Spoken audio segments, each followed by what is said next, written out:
Question number 7, the Honourable David Cunliffe.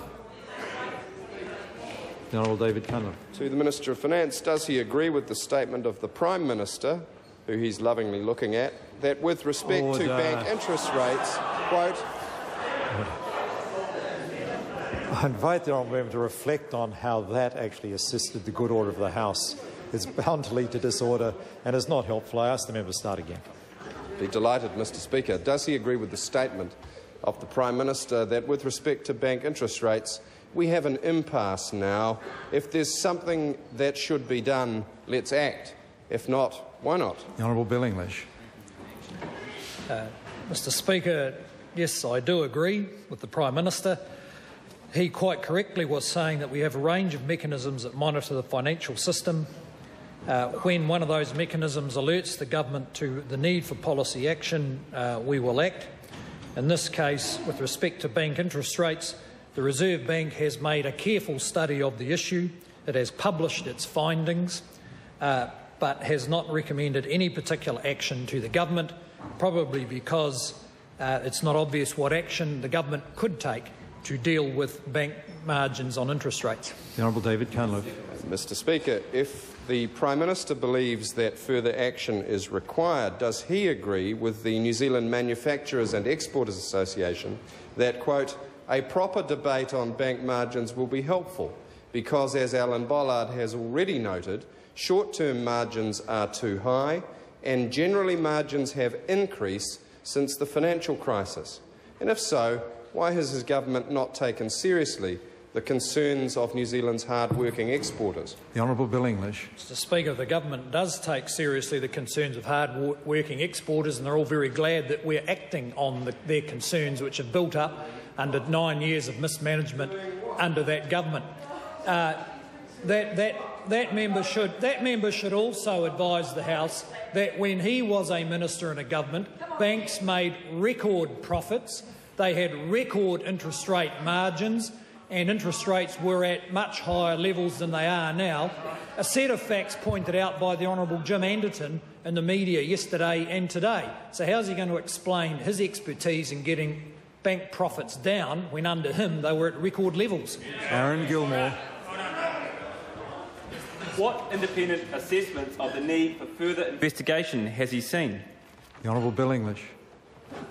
Oh, well, Mr. Speaker, there's any number of people who have contributed to the debate about interest rate margins, in particular the independent assessment of the Reserve Bank.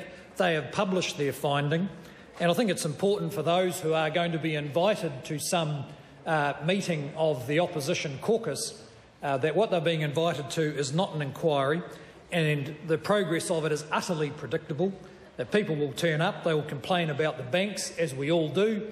The opposition will issue some report using extravagant rhetoric, and we will be exactly where we started from. The Honourable David Cunliffe. If the Minister... Order. Honourable David Cunliffe. If the Minister does not believe that the public deserves the right to look into this issue and see the facts, has he heard reports that Kiwibank will, quote, willingly participate with the banking inquiry? And doesn't he agree with Rob Oram that banks have not so far made an entirely transparent case as to what the funding pressures on them actually are? The Honourable Bill English. Well, Mr. Speaker, the facts that can be ascertained around this issue are already in the public. The Reserve Bank did a thorough job of looking at the margins. Some of the major banks like Westpac have already published their analysis. The general public can look at the interest rate picture by going to www.interest.co.nz and look at the updated rates, updated every 6 minutes, and make up their own minds about it. An MP's inquiry will make no difference. What the member should be talking about is the real issue, which is what combination of regulatory supervision is going to ensure banks are not do not make excessive profits. And I welcome any contribution that the opposition caucus would like to make to that debate rather than these stunts and grandstanding. The Honourable David Cunliffe.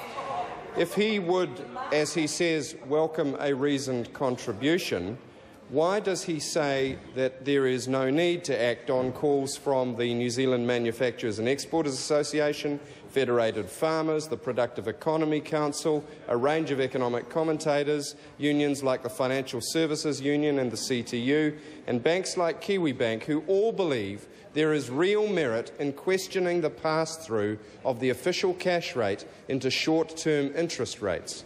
The Honourable Bill English. Mr Speaker, if those organisations thought that that member's meeting with Jim Anderton was the answer to our economic problems, they would have voted for him, and they didn't, rather decisively. The fact is that we know what can be known about the pass-through. We think bank margins might be too high. The simple question is, what can be done about it? And I'm open to the member's propositions. The Reserve Bank hasn't been able to come up with a solution. Perhaps that member will.